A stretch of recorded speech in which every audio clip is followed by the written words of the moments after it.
Dear children, today's lesson is the poem named Wake Up, Unit 1 of Marigold Class 4th. प्यारे बच्चों, आज का पाठ है यूनिट 1 क्लास 4 की कविता wake up. Let's read and recite. आओ पढ़कर बोलते हैं. Wake up, wake up. जाग उठो, जाग उठो. It's a lovely day. यह एक प्यारा दिन है. Oh, please get up. ओह, कृपया खड़े हो जाओ. And come and play. और आओ और खेलो. The birds are singing in the trees. पक्षी पेड़ों पर गा रहे हैं. And you can hear the buzzing bees. और तुम सुन सकते हो भिनभिनाती हुई मक्खियों को. Wake up, wake up. It's a lovely day. Oh, please get up and come and play. It's much too late to lie in bed. अब सोने के लिए बहुत देर हो चुकी है. So hurry up, you sleepy head. इसलिए जल्दी करो, ओ नींद भरे सिर. Wash and dress. मुंह धो और कपड़े पहनो. And come on out. और बाहर आओ. Everyone is up and about. हर कोई उठा हुआ है. The cow, the horses, the ducks, गाय, घोड़े, बतख, and the sheep, और भेड़. The tiniest chicken. Cheep cheep cheep. छोटे से छोटा चूजा ची ची ची करता हुआ. Wake up. जाग उठो. This poem is written by C. Fletcher. इस कविता में कुछ नए शब्द हैं, जैसे लवली यानी प्यारा, बजिंग यानी भिनभिनाहट की आवाज, स्लीपी हेड यानी उनींदा सिर, और टाइनीएस्ट यानी सबसे छोटा. Reading is fun. पढ़ना मजेदार है. What do you think birds say to each other in the morning? आपको क्या लगता है कि पक्षी सुबह एक दूसरे से क्या कहते हैं?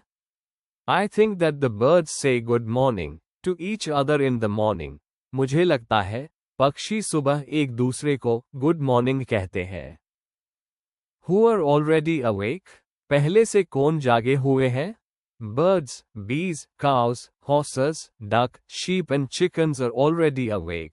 पक्षी, मधुमक्खियां, गाय, घोड़े, बतख, भेड़ और मुर्गियां पहले से ही जागे हुए हैं. Which creatures wake up in the morning before the child does? बच्चे के जगने से पहले कौन से प्राणी जाग जाते हैं? Birds, bees, cows, horses, duck, sheep and chickens wake up in the morning before the child does. पक्षी, मधुमक्खियां, गाय, घोड़े, बतख, भेड़ और मुर्गियां बच्चे से पहले सुबह जाग जाते हैं. Let's listen. आओ सुनते हैं. Listen to the songs of birds. पक्षियों के गीतों को सुनो. Say the words boy and bee. Boy और bee शब्दों को बोलो. Listen to the bee sound in. इन शब्दों में ब की आवाज को सुनो. Big, bubbles, bin, bag, blue, blow, and black. Listen to the baby chicks. छोटे चूजों की आवाज सुनो. Let's listen and talk. आओ सुनकर बात करते हैं. Go for a morning walk. सुबह की सैर पर जाओ. Listen to the sounds you hear like the rustling of leaves. पत्तों के हिलने की आवाज सुनो. The wind blowing. हवा के चलने की आवाज. The chirping of birds. पक्षियों के चहचहाने की आवाज. The sounds of footsteps. चलते हुए कदमों की आवाज. Imagine that a cow, a horse, a duck and a chicken are meeting for a morning meal. सोचो, एक गाय, एक घोड़ा, एक बतख और एक चूजा सुबह के खाने पर मुलाकात कर रहे हैं. What would they say to one another? वे एक दूसरे से क्या कहेंगे? Talk about it. इसके बारे में बात करो. Say aloud. जोर से कहो. Betty bought a bit of butter, but the bit of butter that Betty bought was bitter. So Betty bought some better butter to make the bitter butter better. क्या आप इसका अर्थ जानना चाहेंगे? बेट्टी ने थोड़ा मक्खन खरीदा, लेकिन बेट्टी ने जो मक्खन खरीदा वह कड़वा था.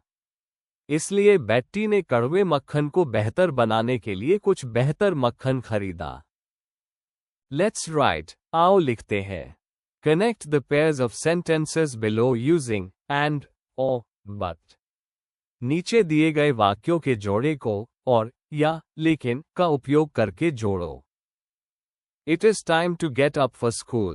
स्कूल के लिए उठने का समय हो गया है. I want to sleep for some more time. मैं कुछ और समय के लिए सोना चाहता हूँ. चूंकि ये वाक्य एक दूसरे के विपरीत है, हम यहाँ but यानी लेकिन का उपयोग करेंगे. It is time to get up for school, but I want to sleep for some more time. अगले वाक्य है, Sheila got some chocolates for her birthday. She got some new clothes too.